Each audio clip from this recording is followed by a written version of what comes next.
Not every day do you see one of the most explosive offensive playmakers fall out of the first round into the second round, but yet here we are. Christian Watson was a massive steal for the Green Bay Packers at pick 34. And look, I get that some people will look at Watson and say he played at the FCS level. Some people will downplay that and say he really didn't play against tough competition, and that technically it doesn't matter. His production doesn't matter. His success getting handoffs, kick returning, punt returning, none of that matters because it was done at the FCS level. And okay, maybe I'll give you that. But come on now. When you look at Watson and you say this guy has a 6'4" frame, but at the same time, he may be one of the fastest wide receivers in this entire draft class, that's kind of scary. Think about this. Tallest, fastest, that's a deadly combination, and that is basically Christian Watson. And his tape really backs all that up. Some people will say his 4.36 time doesn't matter because that is straight line speed. But I'm here to tell you guys the tape backs up how fast and quick and explosive this kid is. It literally shows up on tape.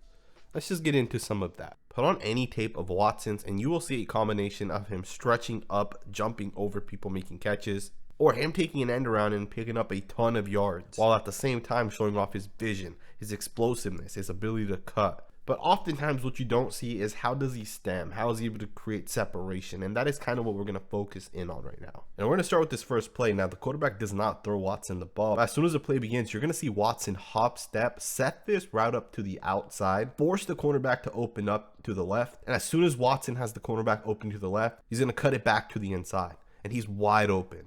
The cornerback is in such a terrible position, and unfortunately for Christian Watson, this is typically what happens. Doesn't get the ball. And this is why sometimes statistics are kind of overrated. You have a guy who runs a beautiful route and the quarterback just never throws him the ball. Take this next play as an example. Watson is going to run a post curl, and he sets it up beautifully. He stems this at the top of the route to his outside, comes back in to run that post. Does a great job keeping his hips square and really making a fantastic break. And the quarterback should have thrown the ball at this point. As you guys can see, the quarterback obviously got pressured. He wasn't able to get the ball to Watson. But this is another example of when Watson gets open, his quarterback's not necessarily finding him. At the same time, if Watson is running a route, sometimes he's bracketed, and this is a great example. On this play, you have basically two guys bracketing Watson with the third, which is the linebacker, who's going to press Watson as he's in his zone drop.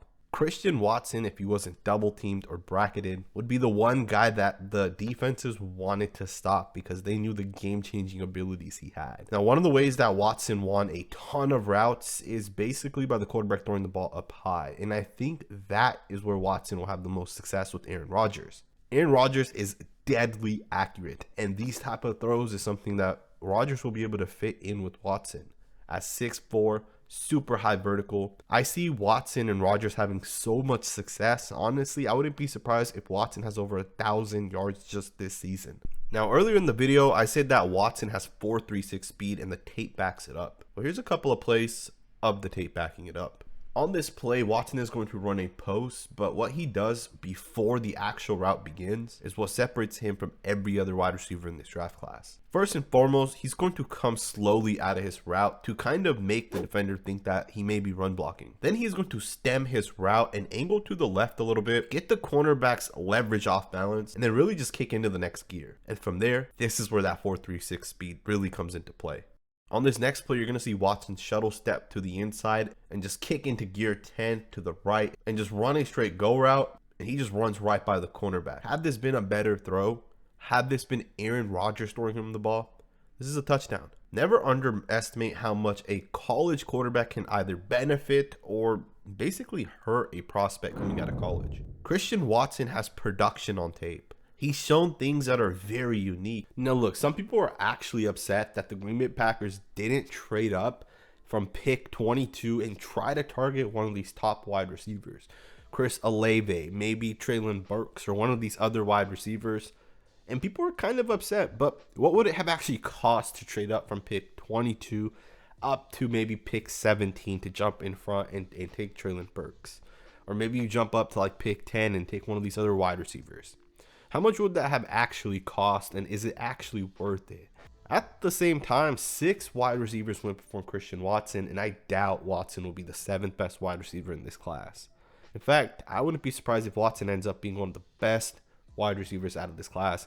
or the best wide receiver out of this class. At the same time, let's say the Packers did jump up, and let's say they do take a wide receiver. Let's say they trade up to pick 17. Well, now you lose out on Quay Walker or Devontae Wyatt, right? Those two guys in themselves are going to be great players for the Packers. And these are the players that come in and out of the system that really have success. You know, to be able to pay Aaron Rodgers and to be able to pay some of these top tier players like Jair Alexander, you have to be able to draft well. And I think that's something the Packers have done. And it's not just the top three guys, right? The 2 first rounders and Watson. You look at Sean Ryan out of UCLA, that may be the best player out of this draft. Like the UCLA offensive tackle is going to be really good. And then speaking of value, you take Rasheed Walker out of Penn State way down in the 7th round. That's value. And those are the types of players that really come in and allow the Packers to just continue having success and not overpaying players. Look, I know some people are still going to be upset with the Devontae Adams trade, but that was inevitable. You can't pay every single player, and you have to be able to replace those guys with guys like Christian Watson. And even when you look at the depth of where the Packers wide receivers currently stand, I think they're in a pretty good spot. I mean, you have Christian Watson, of course, who will have to develop a little bit. Then you have Sammy Watkins and Allen Lazard. And those 3 guys, I think, are a good wide receiving group. And then at the same time, you have guys like Amari Rodgers, who has tremendous potential. Then you have a guy like Randall Cobb, the veteran that can come in and really help some of these other wide receivers. Then you look at some of the potential, Malik Taylor. And don't underestimate Rico Gafford, man. John Gruden used to use Rico Gafford as the Tyreek Hill during practice. He used to have Rico Gafford run everywhere, and he would be the mimic of Tyreek Hill. And it's because Rico Gafford runs a 4.2 40. Like, Rico Gafford is super quick and super explosive.